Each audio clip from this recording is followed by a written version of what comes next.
আসসালামু আলাইকুম, কেমন আছেন আপনারা সবাই? ঈদ মোবারক সবাইকে। এবং এটা হচ্ছে চিকেন শিশ কাবাবের প্লেটার।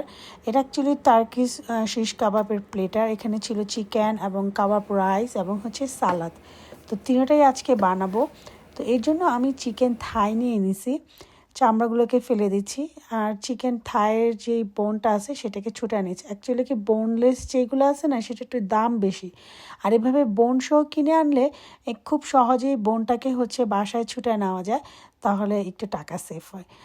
বাট বোনলেস কিনে আনলেও হয়। তো আমি এখানে প্রায় 12টার মতো চিকেন থাই নিছি এবং চিকেন থাইগুলো থেকে হাড্ডিগুলোকে সরাই নিয়ে এটাকে একটা চিকেন থাইকে আমি এখানে 6 পিস করে নিয়েছি। এখানে চিকেন ব্রেস্ট দেওয়া করলে চিকেন ব্রেস্টটার মধ্যে না জুসি ভাবটা কম থাকে, আর চিকেন থাইটার মধ্যে একটু জুসি ভাব থাকে। এটা খেতে কাবাব খুবই মজা লাগে।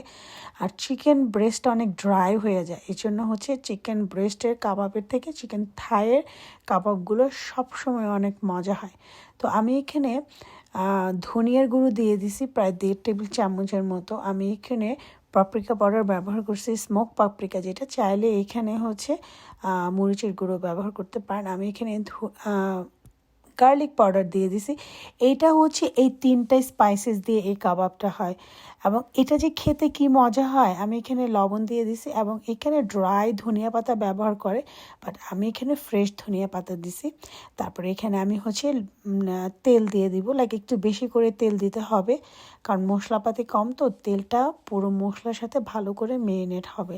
এখানে চাইলে অল্প একটু অ্যাপল সাইডার ভিনেগার দেওয়া যেতে পারে, বাট আমি আজকে ভিনেগার বা কিছু দিইনি। আমি আজকে হুবহুব আমাদের যে এখানে কানাডাতে যে রেস্টুরেন্ট ছিল, এবং আমাদের রেস্টুরেন্টে বাহালুন নামের একটা লোক ছিল, সে ছিল টার্কিস। ও প্রথম আমাদের রেস্টুরেন্টে পার্টনার ছিল, তারপরে সে ম্যানেজার হয়েছিল এবং ও আমাদের রেস্টুরেন্টে এইভাবে শিশ কাবাবটা করতো। এবং এটা যে কি মজা, আমাদের এখানে চারকোল দিয়ে আমরা করতাম কাবাবটা। তো আমি ঠিক ওভাবে করে করছি। অনেক বছর পরে এই প্লেটারটা খাইলাম। আমাদের তখন এটা প্লেটারটার দাম ছিল $14.99, বাট এখন সব জিনিস তো এক্সপেন্সিভ হয়েছে, এই প্লেটারটা অনেক দাম হয়ে গেছে। তো আমি এই প্ল্যাটারের জন্য চিকেনটাকে সারা রাতের জন্য মেরিনেট করে রাখবো। আর আমি এখানে রাইস রান্না করব, টার্কিশ যে পোলাওটা সেটা রান্না করবো। তো আমি এটা বাটার দিয়ে দিছি। এটা অজ, যে ছোটো ছোটোটা দিলাম, এটা অজ। এটা লাইক পাস্তার, মানে পাস্তার এটা বংশধর, বাট এটা ছোট। এবং এইটা মানে কোয়াপে আছে, আমি যেমন সেদিন কোয়াপ থেকে নিয়ে আসছিলাম। কোয়াপে আছে, কানাডার ওয়ালমার্টে আছে, সুপার স্টোরে আছে, অ্যারাবিক স্টোরগুলোতে তো আছেই। এটা যে পাস্তা থাকে না, এই আইলটার মধ্যে এটা সহজেই পাওয়া যাবে। এবং এইটাকে বাটারের সাথে আমি হালকা ব্রাউন করে ভেজে নিচ্ছি। বেশি ডার্ক ব্রাউন করতে গেলে রাইসটা একদম কালো হয়ে যাবে। তো হালকা ব্রাউন করে ভাজার পরে আমি এখানে চাল দিয়ে দিছি। আমি বাসমতি চালও ব্যবহার করি নি, তারপরে পোলাও চালও ব্যবহার করি নি। এটা চাইনিজ যে জাসমিন সুইট রাইসটা আছে, মানে আতপ চাল, সেটা নিছি।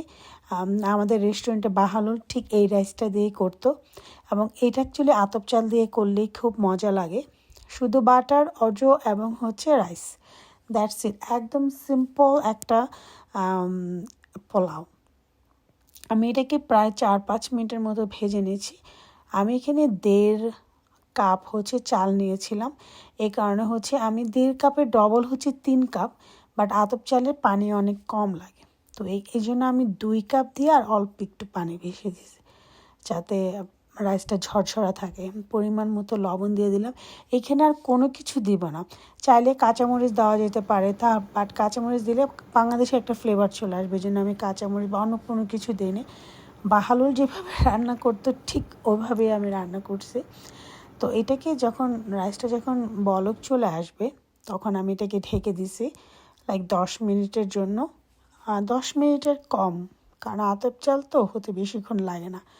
10 মিনিট পরে চালটা একদম এত সুন্দর ঝরঝরা হয়েছে, বাটারের একটা স্মেল বের হয়েছে, খুবই এক্সকিউজ মি, খুবই মজার একটা বিরিয়ানির রাইস। মানে এটা বিরিয়ানি রাইস না, সরি, পোলাও। আর আমি এখানে গার্লিক যে সসটা সেটা বানাবো, সো আমি গার্লিক দিয়ে দিয়েছি 4 পিস। আমি এখানে ম্যায়োনিজ দিয়ে দিব প্রায় মানে 1 কাপের মতো, 1 কাপের থেকে একটু পানি খেয়ে নি, লাইক 1 কাপের থেকে একটু কম দিয়েছিলাম ম্যায়োনিজটা। এবং এখানে ম্যায়োনিজের সাথে যে আরেকটা জিনিস দিচ্ছি সেটা হচ্ছে ইয়োগার্ট। লাইক 1 কাপ যদি ম্যায়োনিজ দেন তাহলে হবে মানে 2 টেবিল চামচ বা 3 টেবিল চামচের মতো হচ্ছে টক দই দিতে হবে। বেশি টক দই দিলে গার্লিক সসটা মজা লাগে না। আমি এখানে অল্প একটু সল্ট দিয়ে দিলাম। এক্সট্রা ভার্জিন অলিভ অয়েলটা এখানে বেশি করে দিতে হবে, আমি প্রায় 3 টেবিল চামচের মতো দিছি। তারপরে এইখানে আরেকটা জিনিস যেটা দিব সেটা হচ্ছে লেমন স্কুইজ করে দিছি। অ্যাকচুয়ালি লেমনটা আমি দিছি, ভালো ব্যবহার করতো না এই গার্লিক। অ্যাকচুয়ালি কি ও যেভাবে বানাইতো হচ্ছে এগ দিয়ে বানাইতো, মানে এগ দিয়ে প্রথম ম্যায়োনিজ বানাইতো তারপরে করতো। আর আমি এখানে ড্রাই যে পুদিনা পাতা আছে সেটা দিয়ে দিছি, এটা অ্যারাবিক স্টোর থেকে নেওয়া। তারপরে এখানে আমি গার্লিক পাউডার দিয়ে ব্লেন্ড করে আমি হচ্ছে সসটা বানিয়ে নিছি। এবং এই সসটা খুবই মজা, খুবই মজা। এবং ওই এগ দিয়ে করলে আরও বেশি মজা হয়। এবং আমাদের প্রায় সারা রাত মেরিনেট করা যেই চিকেনটা সেটা অ্যাকচুয়ালি ডান। আর আমি যেই স্টিকে করব সেগুলো হচ্ছে পানিতে ভিজিয়ে রাখছিলাম। তাহলে হবে কি কাবাবটা যখন মানে কাঠের মধ্যে করবো তখন খুবই সহজভাবে এটা কাঠের মধ্যে ঢুকে যাবে। এবং আমি সুন্দর করে কাবাবটা বানিয়ে নিচ্ছি। আমি মানে যে কাবাব বানিয়েছি, আমাদের যখন রেস্টুরেন্ট ছিল প্রচুর কাবাব বানিয়েছি। তো আমি এটা বানাতে অনেক বছর হয়ে গেছে অবশ্য। তো যাই হোক, কাবাবগুলোকে আমি বানিয়ে নিয়েছি। এটা চাইলে কাবাবগুলোকে বানায়া ফ্রোজেন করতে পারেন, যখন দরকার বের করে হচ্ছে খেতে পারেন প্রিহিটেড মানে হচ্ছে যে ওভেনে ডিফ্রোস্ট করে আর কি। তো কাবাবগুলোকে বানিয়ে নিচ্ছি।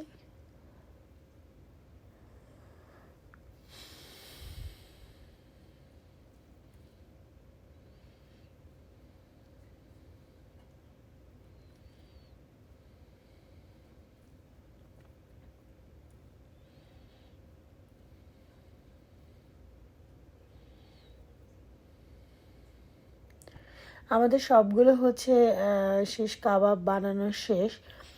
এবং আমি আদানা কাবাবের একটা রেসিপিও বানাই, তো বাহালুল আহা হা কী যে মিস করি আমি একদিন আমি আদানা কাবাব বানাবো। আদানা কাবাব বানানোর জন্য অ্যাকচুয়ালি খুব ভালো ফ্যাট জাতীয় মিট লাগে। এবং আমি এটা হচ্ছে দুইভাবে করব। একটা হচ্ছে এয়ার ফ্রায়ারতে দিব, বাসায় তো চারকোল নাই, চারকোল থাকলে ভালো হতো। চারকোল দিয়ে এই কাবাবটা করলে বা বারবিকিউ এসে করলে খুবই মজা লাগে। বাট আমি এটা হচ্ছে এয়ার ফ্রায়ারতে দিয়ে দিছি এবং উপরে আমি বেশি করে বাটার ব্রাশ করতেছি। আর উপরে আমি হচ্ছে কিছু পাপরিকা পাউডার, যে স্মোক পাপরিকা পাউডার, সেটা আমি কিছু একটু ছিটাই দিচ্ছি আর একটু বেশি ফ্লেভার হওয়ার জন্য। এবং এটাকে আমি প্রথম হচ্ছে আমার এয়ার ফ্রায়ারটাকে প্রিহিটেড করতে হবে এবং এটা প্রিহিটেড করে অটোমেটিকলি কুকিং স্টার্ট হয়ে যায়। তো প্রিহিটেড করার পর এই যে 20 মিনিটস, এবং আমি এয়ার ফ্রায়ারতে এটা 20 মিনিটস রান্না করছি। আর আমি বাকি যে 3টা পিস আছে সেটা হচ্ছে আমাদের যে গ্রিল প্যান আছে সেই গ্রিল প্যানে আমি করে নিচ্ছি। এবং গ্রিল প্যানে দেখেন আমি কোনো তেল বা কোনো কিছু দিই না দিয়েই হচ্ছে আমি হচ্ছে কাবাবগুলো দিয়ে দিয়েছি। এবং উপরে হচ্ছে আমি খুব বেশি করে বাটার স্প্রে করে দিচ্ছি, কারণ আমাদের তেলের পরিমাণটা খুবই কম ছিল এবং এটা বেশি বাটারি হলে খুবই মজা লাগে, কিন্তু অল্প স্পাইসেস। এটা একটু মানে চিকেনের একটা ফ্লেভার এটার মধ্যে, কোনো স্পাইসেস কোনো কিছু না, খুবই সিম্পল লাইট একটা কাবাব এবং খুবই ফ্লেভারফুল।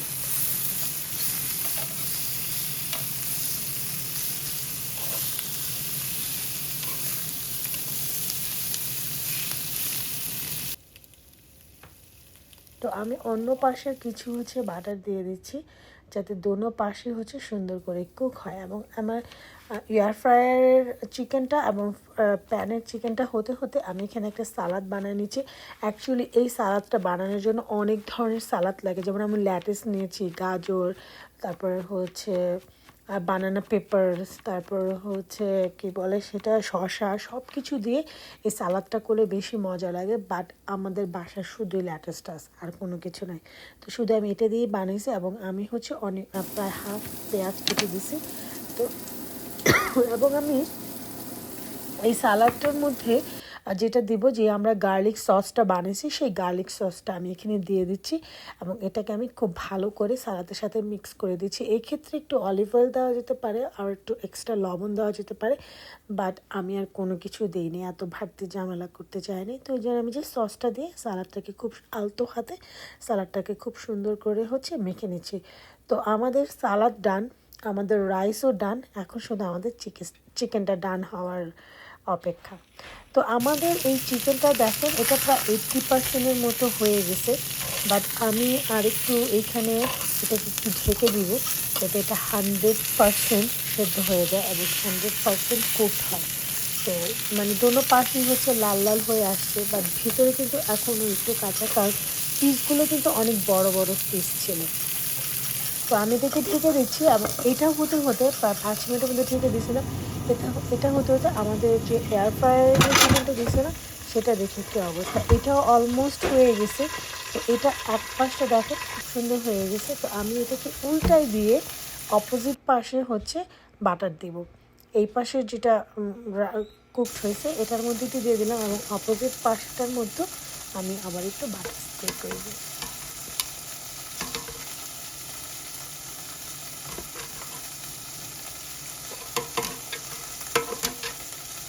এবং এটাকে চাইলে আরও বড় বড় স্টিকের মধ্যে করে করা যেতে পারে। আবার এটা এটা এটা চাইলে এটার মধ্যে পেঁয়াজ দেওয়া যেতে পারে, কী বলে সেটা, হালিপিনো দেওয়া যেতে পারে।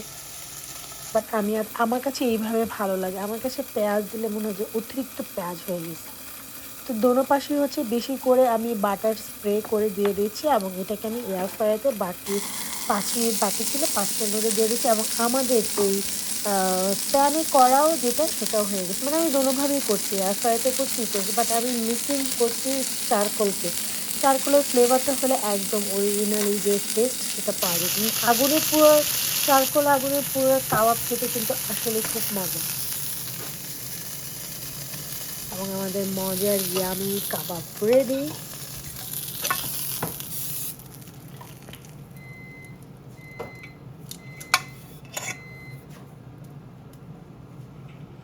এবং আমাদের এয়ার ফ্রায়ারের যে কাবাবটা সেটাও কিন্তু রেডি।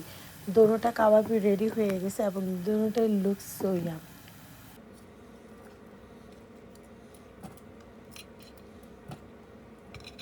এবং এত কম মশলাতে কাবাব যে এত মজা হয় এটা না করলে বুঝতে পারবেন না। অবশ্যই ট্রাই করে দেখেন, খুবই মজার একটা প্লেটার। আমাদের সালাদ রেডি এবং সালাদ থেকে একটুও পানি বের হয় নাই এবং আমাদের পোলাওটাও রেডি, সব কিছু রেডি। এখন আমরা বাসায় বসে রেস্টুরেন্টের খাবার খাবো। আমি অ্যাকচুয়ালি ইফতার আগে এটা বানিয়েছিলাম, ইফতার টাইম হলে অ্যাকচুয়ালি খেয়ে দেখানো যেত। তো আমি এইখানে রাইসটা দিয়ে দিলাম এবং আমি তখন অ্যাকচুয়ালি এসে 4-5 বছর হয়ে গেছে, 6 বছর হয়ে গেছে। 6 বছর আগে অ্যাকচুয়ালি এই চিকেনের দামটা ছিল $14 সামথিং, $14.99। এখন মনে এটা খেতে গেলে $20 থেকে $22 হবে। তো 4টা চিকেনের পিস থাকে, তারপরে এখানে রাইস থাকে, সালাদ থাকে, লেমন থাকে, আর এক্সট্রা একটা অল্প একটু গার্লিক সস থাকে এবং উপরে বেশি করে গার্লিক সস দেওয়া। তারপরে এই তো মজার কাবাব রাইস রেডি এবং সাথে এক্সট্রা একটা সস, সেই গার্লিক সসটা অ্যাকচুয়ালি। এবং এখানে চাইলে কিছু যে হট সস সেটা দিয়েও খাওয়া যেতে পারে। তারপরে এই তো আজকে আমার খাবার রেডি। আপনারা সবাই ভালো থাকবেন। তোমরা